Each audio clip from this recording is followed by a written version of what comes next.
اس وقت جو خوش نصیب لوگ ہیں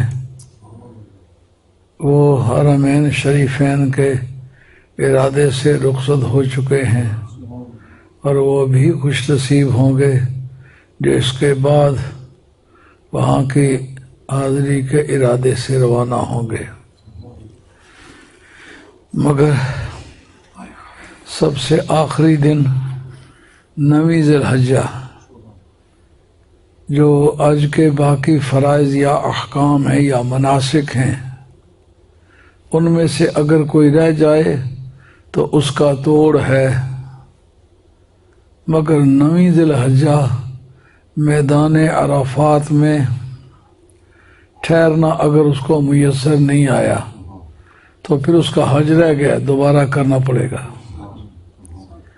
اس سے اہل سنت والجماعت کے اس عقیدے کی بنیاد ثابت ہوتی ہے کہ کوئی جگہ برکت والی نہیں، کوئی وقت برکت والا نہیں،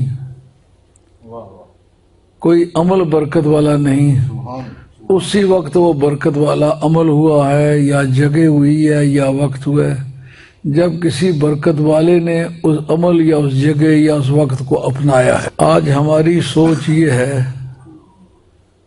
کہ جتنے بھی اولیاء اللہ کے مزارات ہیں یہ سب شعائر اللہ میں سے ہیں، اللہ کی نشانیوں میں سے ہیں، کیونکہ یہ لوگ رائے مولا میں چلے، رائے مولا میں انہوں نے زندگی گزاری، اور رائے مولا ہی میں ان کی موتیں واقع ہوئی ہیں، لہذا ان کے مزارات مقدسہ کو شاعر اللہ سمجھنا چاہیے۔ شاعر اللہ جو ہے اس کی بنیاد ان الصفا والمروہ من شعائر اللہ، صفا مروہ اللہ کی نشانیوں میں سے ہیں۔ اس کا مقصد یہ ہے، یہ من تبعیضیہ عربی زبان میں کہلاتا ہے، یعنی بعض نشانیوں میں سے ساری یہ نشانیاں نہیں ہیں۔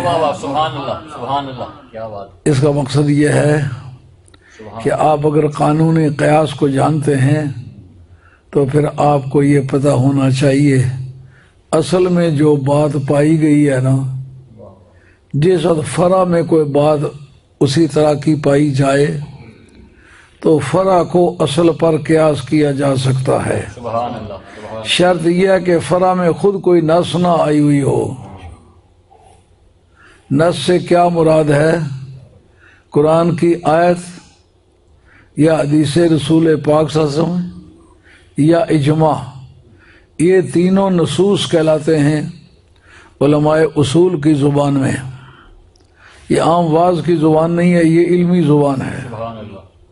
نص کیا کیا چیز ہو سکتی ہیں؟ قرآن کی آیت یا حدیث رسول پاک یا اجماع، یہ جو چیز ان تین ذریعوں میں سے کسی ذریعے سے پہلے ثابت ہو اس کو کسی دوسرے پر قیاس نہیں کیا جا سکتا۔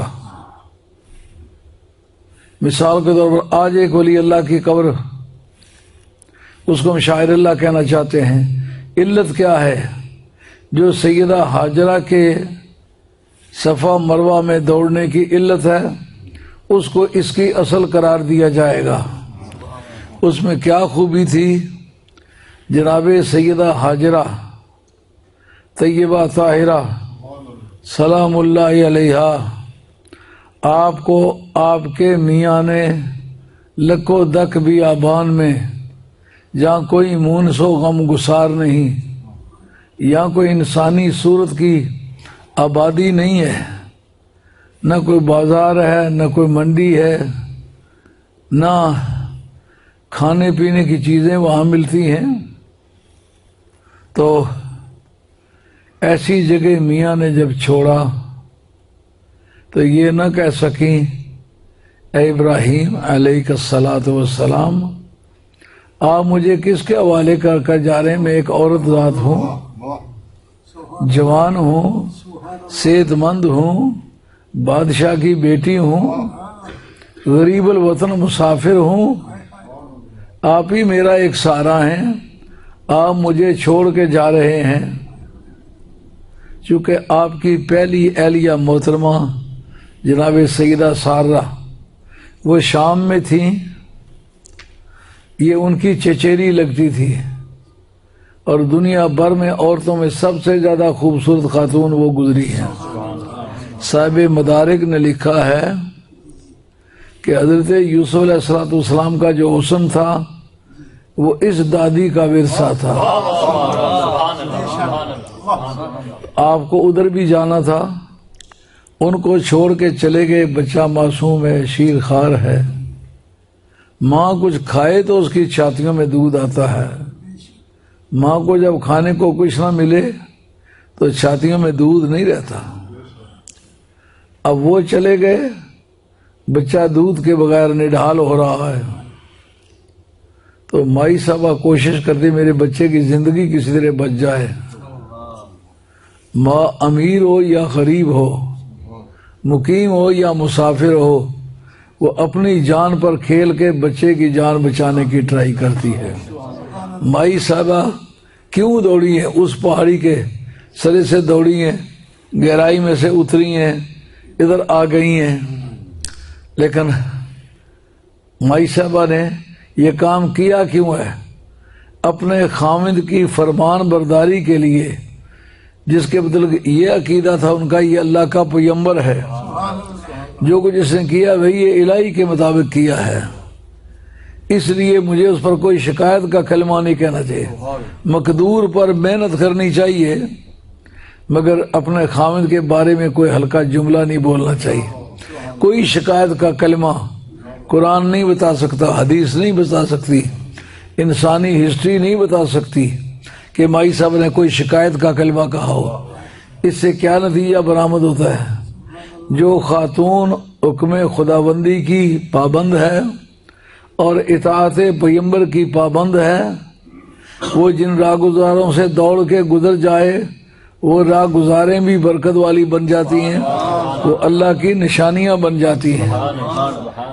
دوڑی بندی ہے، وہاں سے گزرتے وقت تو بندے کی یاد آنی چاہیے جو دوڑی تھی، اس کی یاد نہیں آتی، خدا کی یاد۔ وہ کہتا ہے جو میری یاد میں جیا اور میری یاد میں مرا، اس کی یادیں میری یادیں بن جاتی ہیں۔ آج یہ اللہ تعالیٰ کی نشانیوں میں سے ہے، اور یہ تو علت ہوئی اس حکم کی۔ یہ شاعر اللہ میں سے کیوں بنی کہ ایک بیوی ہے، میاں کی فرمان بردار ہے، پیغمبر کی اطاعت گزار ہے، حکم خداوندی کے سامنے سر تسلیم خم ہے، بچہ دم واپسی لے رہا ہے لیکن اس کی زبان پر شکایت کا کلمہ نہیں آتا۔ یہ اوصاف جس خاتون میں پائے گئے ہیں اس کے دوڑنے کی جگہ کا نام شاعر اللہ۔ علت کیا ہوئی؟ بندے کا خدا کی اطاعت کرنا، اس کے حکم کی پابندی کرنا۔ اب یہ مسئلہ ٹھہرتا ہے قرآن اور حدیث یا اجماع سے جو بات پہلے ثابت ہو اس کے لیے قیاس نہیں استعمال ہو سکتا۔ آج کی تاریخ کوئی ولی مرے تو اس کے بارے میں قرآن کا کوئی حوالہ یا حدیث کا کوئی حوالہ یا اجماع کا کوئی حوالہ نہیں پیش کر سکتے، لیکن جو قرائن علامات ہیں وہ علتیں اگر اس میں پائی جاتی ہیں، اللہ کا فرمان بردار ہے، صابر ہے، شاکر ہے، نبی کا غلام ہے، باادب ہے، پابند ہے، تو اس کے مزار کو بھی شاعر اللہ سمجھنا اسی آیت سے ثابت ہو گیا۔